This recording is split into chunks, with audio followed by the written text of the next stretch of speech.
Sorry. No, you're good now. Oh, step 6.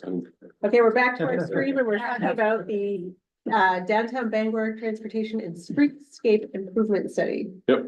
So it's just our second public workshop that's going to happen at the Bangor Public Library from 5 to 6:30 p.m. This Thursday, September 19th. Again, this our first public workshop was pretty much the data collection to receive feedback from the public to see what they would like to see for transportation streetscape improvements throughout this study area.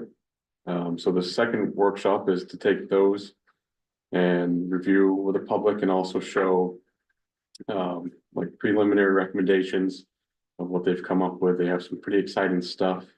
So my thought was after this meeting that takes place Thursday, I would come back to the next infrastructure committee and do more of a formal presentation of what their recommendations are and kind of go through that process. But I just wanted to let you all know that this was happening this Thursday. Can you, what is the area that they're looking at? So it's the majority of the downtown, Main Street, we start Railroad Street, all the way down to Main Street to the intersection of Central and Hammond. We turn up Hammond to go towards Harlow.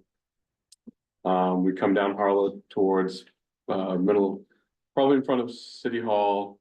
And then we come back down Franklin Street and Central Street on that side. So down when actually some of the study might be behind the parking garage. With that just a lot of parking that's not used. Maybe, you know, the thought is maybe something down there would be a big greenscape. And this, I'm not sure how much, John had talked about this. I think he's done it a couple times, but this is looking at some major improvements that could change downtown. Things have been brought up, changing the one ways, to, Broad Street, closing that was talked about 20 years ago. It's being talked about again. Providing some major improvements to bicycle facilities that we lack here in Bangor. And maybe taking some of the on-street parking away and going to utilize a parking garage. So it's big things that are gonna be proposed here. So we're just in the preliminary stages here. They're gonna initially, once we get through this initial step, they'll provide a final report, which is what we give the DOT, and we use that for grant funding.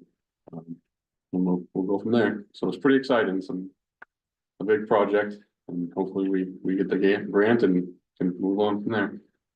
So That's great. that's all I have today. Any questions or comments? Just one quick question. There are some private parking areas that aren't underutilized. Is that gonna be addressed at all? Yeah, we did a parking study. We've also done pedestrian studies and traffic studies. They've looked at everything pretty much downtown, so that will all be included in this final report. Well, I'll get a draft of that first, and then I'll bring it to you guys, have you guys look at it. Great, thank you. Any other comments or questions? And that's Thursday at the library from 5 to 6:30. Yep. All right, thank All you right. very much. Thank you. There's refreshments. There are, yes. Punch and Thanks to Ann. Okay, so we're gonna put Ann at the end and go on to Amanda with the water quality PFAS study update. Okay, Amanda Smith, Director of Water Quality, and good evening. We are here again to talk about PFAS. I feel like that's all I've really talked to you about the last couple of years. Just as a refresher, and for those who may be watching who are new to the conversation, I want to take a step back and talk about what PFAS is. PFAS is a very large family of compounds that have been part of our everyday lives for some of them over 80 years. They are essentially everything that makes things we use every day, either waterproof, heat-proof, oil-proof.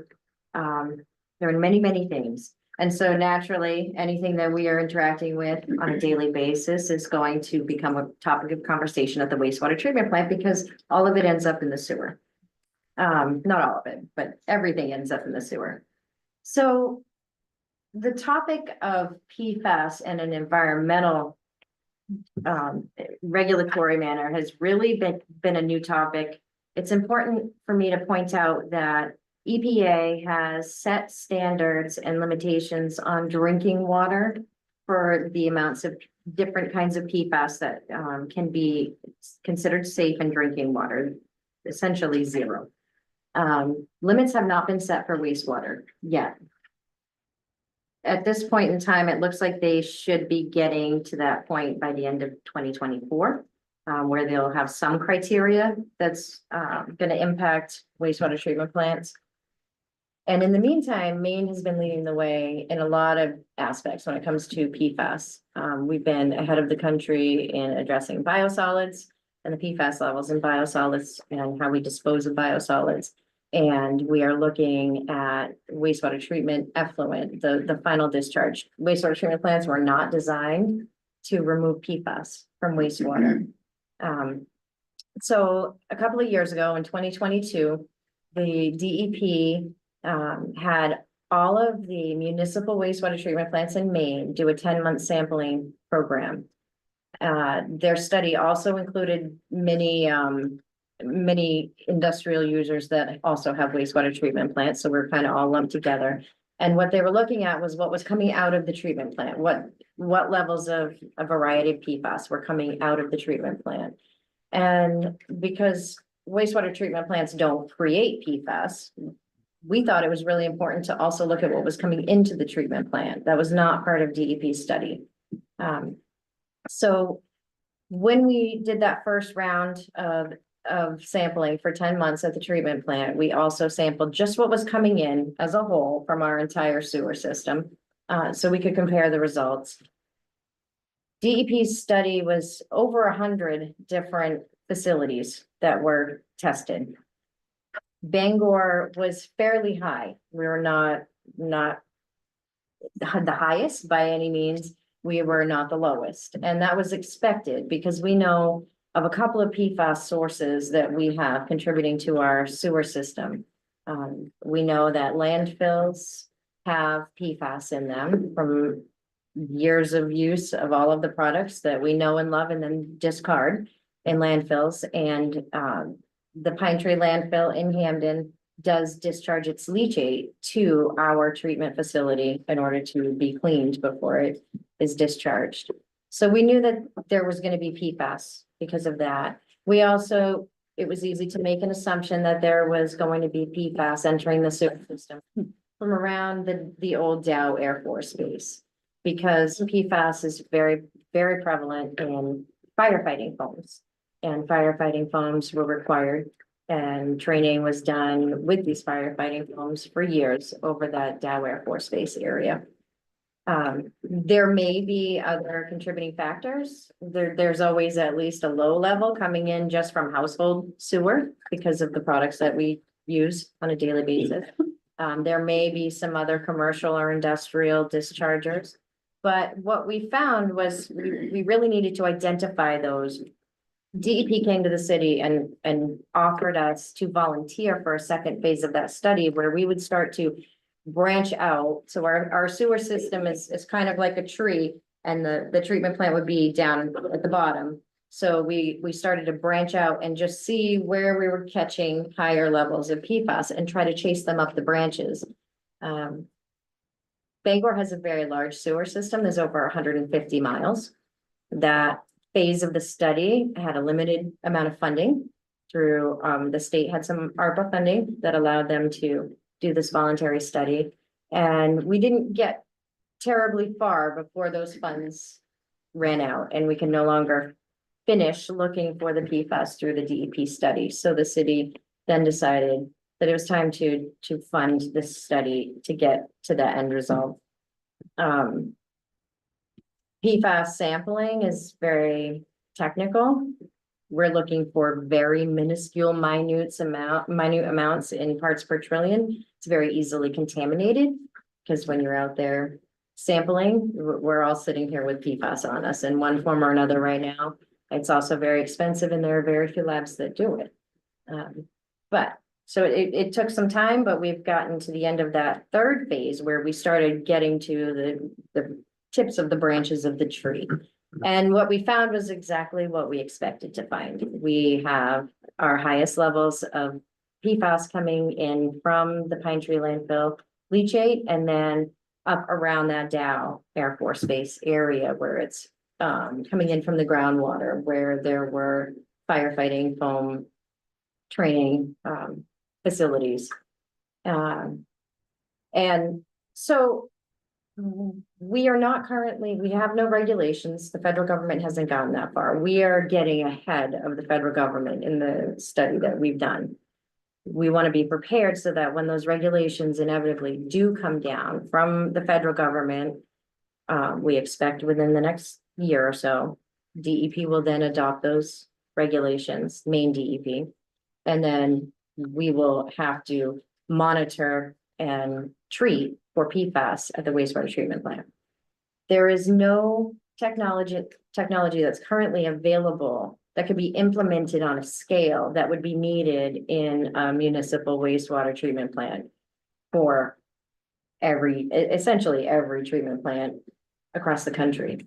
There isn't any amount of money that you could throw at treating on the back end all of the PFAS. So the goal is to prevent the PFAS from coming in at the source.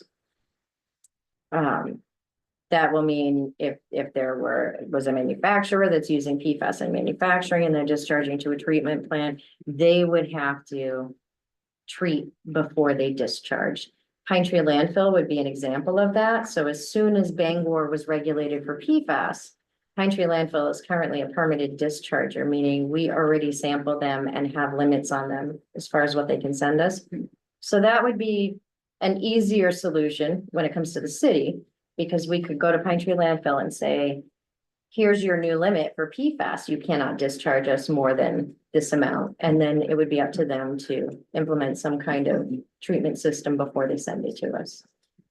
The Dow Air Force Base area is a lot more complex than that, because it is not something being directly discharged to us from, an industry. It is from that groundwater getting into the sewer line. So it's going to be a more complex remediation conversation in order to prevent that from entering our system.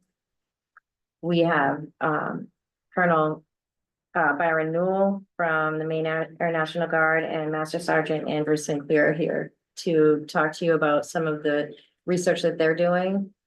We're all in a research and study phase from the city of Bangor level all the way up to the federal government level. And we wanted to start the conversation with council and the public. So if you want to come up here and talk about what you're doing. Sure, thank you. And good to see a lot of you again. I know some of you came out to support us on the second visit. Hey, how are you? Good to see you, Debbie. Good to see Good to see you. you. I'm actually not going to come to the table. I'm going to bring Matt to the table. So I'm just going to introduce him. This is our environmental engineer, Matt McCarthy. I wanted to come and hear your concerns, and he's by far the subject matter expert. So I'm not going to talk much longer other than to say that we just want to be, the whole point of the Department of Defense PFAS effort is openness and transparency. Everyone has read about the spill that they had at Brunswick that caught so much media attention. And just we just want to make sure that all of your questions and concerns are alleviated in regard to our location. And probably the most exciting piece of news that come out in relation to that is the fact that we no longer have PFAS in our trucks as of, what was it, a week ago, a week and a half. It's been completely taken out. It's in storage for proper disposal, and we have a new firefighting foam in our trucks now. So even if we were to have to fight a fire, it's not the PFAS foam, it's this new P3 foam, so F3 foam. But with that, Andy and I are here to support Matt, and also just to support, obviously, our relationship moving forward. So I'll turn it over to Matt and let him brief. Have a seat, yes, please.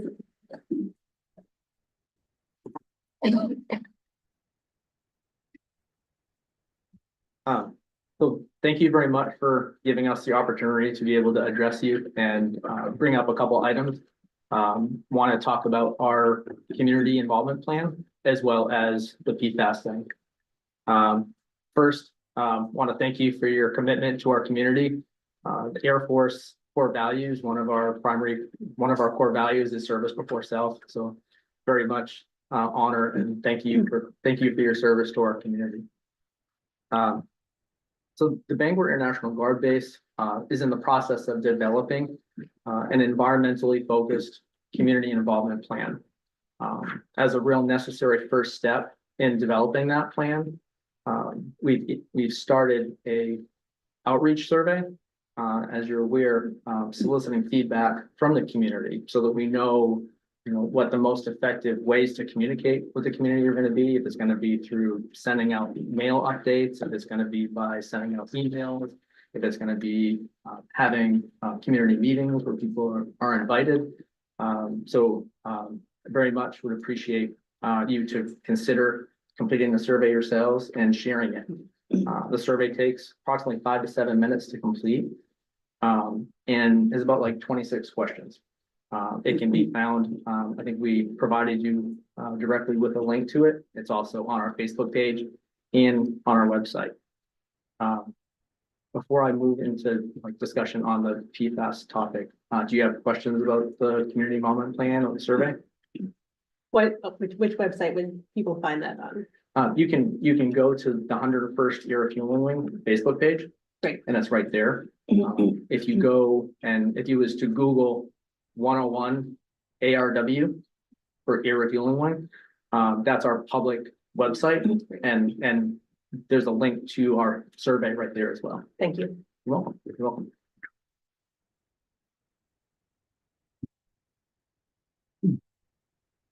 So in talking about the community involvement plan, the Air National Guard is funding us to develop and implement that community involvement plan as the necessary step to be able to communicate to you about what the Air National Guard is doing regarding PFAS and what the Air National Guard is doing to investigate, essentially investigate what levels of PFAS may be there. Our website has a link to what is called a relative risk site evaluation. This relative risk site evaluation is what the Air National Guard did in terms of performing a preliminary assessment as well as a site inspection to determine if there were areas of concern for potential PFAS contamination and to rule out other areas that may not be. So I'm going to read a little excerpt right from this relative risk site evaluation. This is publicly accessible information. If you go right to our website and you can just Google it, 101 ARW, right toward the bottom of the site, there's a link for a PFAS PFOA phase 2 study where that's publicly available. So the Department of Defense has identified PFAS compounds as emerging contaminants of concern, which affected installations across the Air Force, including Air National Guard facilities. The US EPA has issued some lifetime drinking water health advisories for PFAS, PFOA, and regional screening levels, like Amanda was talking about, that right now the only regulatory thresholds or action limits that exist for PFAS compounds are drinking water.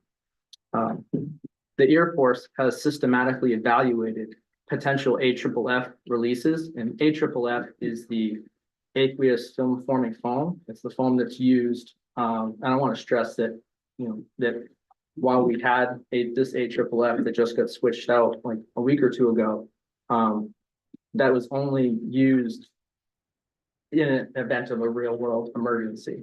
I can't speak to what happened decades ago. That's what the preliminary assessment and the site inspection was purposed to do, was to look at historic releases and then do actual field sampling to determine if there was PFAS compounds present. The first stage of the DoD process of doing this overarching investigation is called a preliminary assessment. The Air National Guard did a preliminary assessment at the Bangor Air National Guard Base in 2015. That preliminary assessment is publicly available. This relative risk site evaluation, which there's a link to it right off of our website, like I said a few minutes ago, has a link to that. There's essentially I think the technical term is there's an archive, but it's the high level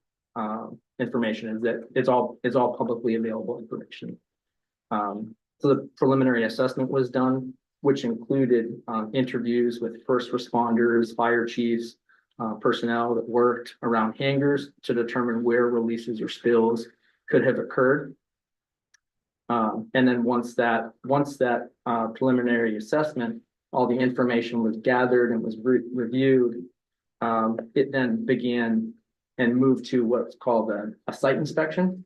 The site inspection involved some additional collection of information as well as some preliminary sampling. So the assessment was to determine where there could be potential release areas. And then the site inspection then moved to actually identify, is this area an actual area of concern or is it not?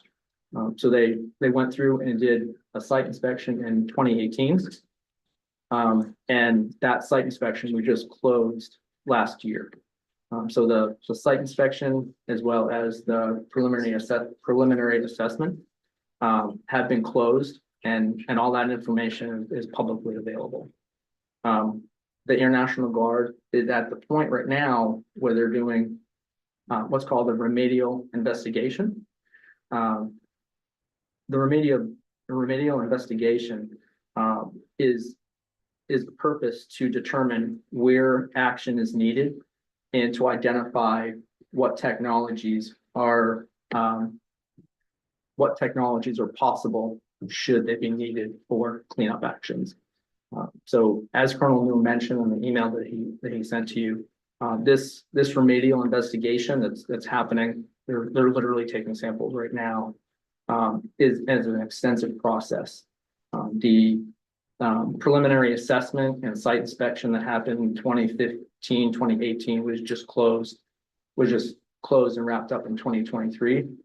So that's, approximately 5 to 8 year life cycle. So we don't have a good estimate for when the remedial investigation will be closed.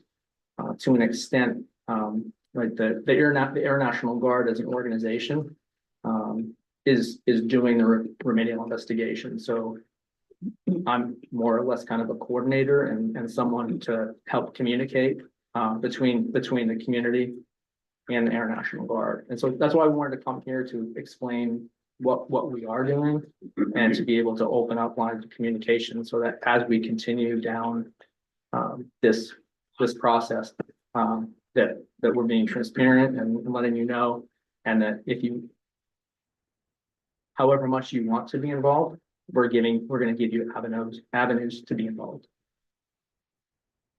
Okay. I know that was a lot of information. I tried to not go too deep into the weeds. Like I said, all this information is publicly available. And should you have any questions, please don't hesitate to reach out. You can Councilor Turnbull. Well, I mean, obviously, I appreciate what you guys are doing, I think anybody's concerned if there's PFAS, but would this be more of a concern if if we were living in a more rural area where people in the city were on wells and we have water from a very protected area and it's filtered, our water source is great. So, I mean, is it a big concern for people if you do find some PFAS?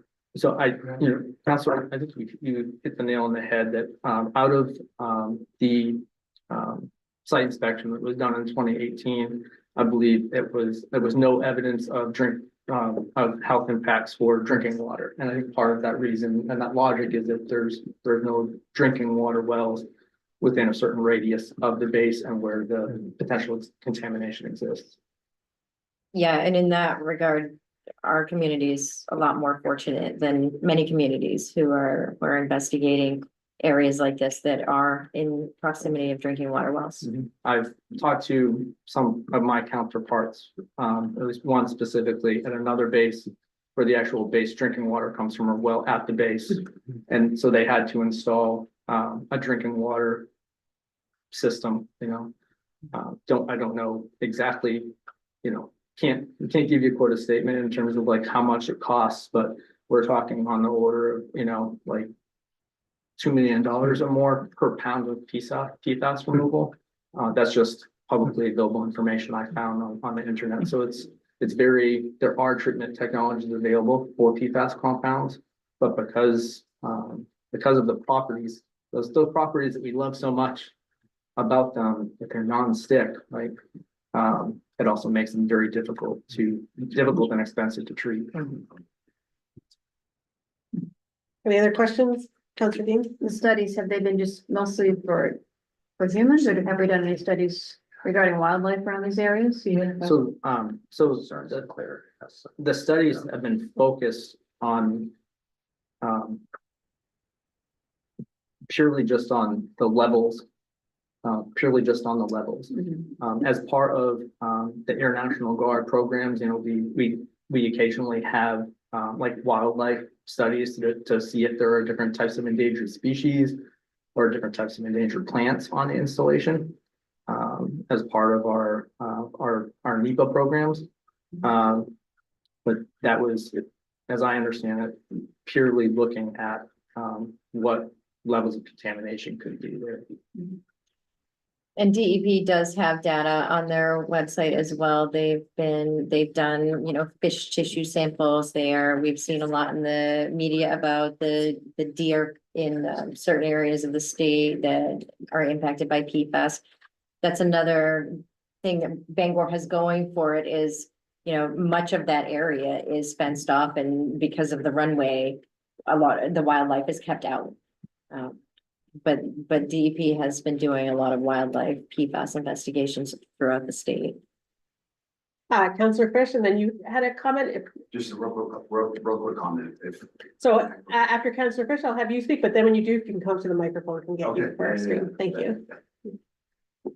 So would we have a greater concern of any subsurface waters? I know there's no guidelines right now, but we know they're coming. So it sounds like we would have a greater concern as the subsurface water that may be running off with PFAS and how we may be mandated to handle that in the future. And this is one of the concentrated areas. So would that be an area we'd be focusing on? Yeah, so from a regulatory perspective and an environmental perspective, the EPA sort of triages the environment. So drinking water was first. It is the most important. So when you have any kind of contamination that can be directly consumed by humans, that is number one. The next thing that they are working on is the wastewater, because at the wastewater treatment plant, we're collecting all of that sewer and we are treating it to levels that are appropriate for aquatic life and human health. When it comes to being discharged, our discharge goes to the Penobscot River. So drinking water first because humans consume it directly. Wastewater next because that discharge goes to the river. So that's why the DEP is looking at fish tissue samples, and EPA is working furiously to determine what appropriate levels are, which will be different than the drinking water levels. And then eventually, I think down the road, as they triage priorities environmentally, you'll be looking at stormwater and runoff that doesn't enter the sewers, that might go into the ground and run off different ways. Thank you. If you'd like to come up and, Yeah, just where do I sit? sure, right here. Okay. I just wanted to say something real quick. I just wanted to say thank you for allowing us to come out and to speak with you guys. My name is Matt Starden, Andy Sinclair with Public Affairs. Thank you to the city manager for not tackling me earlier when I was walking around like a lost puppy, trying to find my way. I just wanted to let you guys know real quick that I got onto your YouTube stream and added the direct link to the survey. So anybody out there who wants to grab it, that way it makes it easier for you guys. To we're here for. That's great. So, Thank you so okay, much. yeah, Appreciate it. yeah. Any other comments? Is this gonna go right into the request? for Yeah, so entry? this will go right into the next agenda item is the Air National Guard had sent the city a request for a right of entry to perform PFAS sampling because the city owns the airport and some surrounding properties. And they are looking at the entire area. And so we run this by Dave Sevchek. And to date, the Guard has been very easy to work with. We're looking at ways on collaborating and sharing data. We intend to do additional sampling throughout our sewer systems.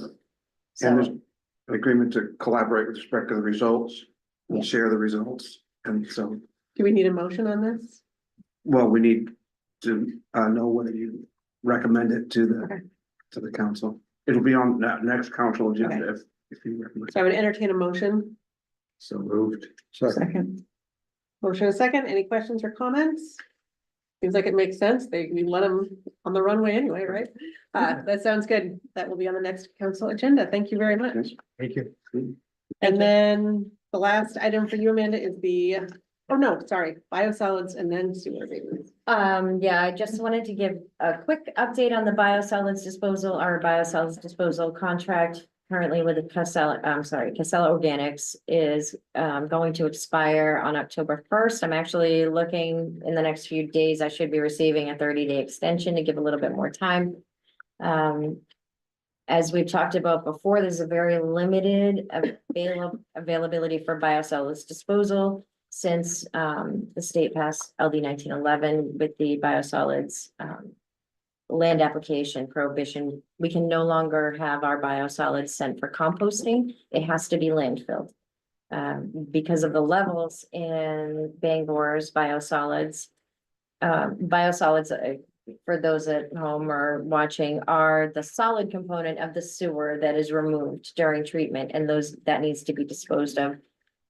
We are also in conversations with Waste Management. That is the only real other option at this time for biosolids disposal.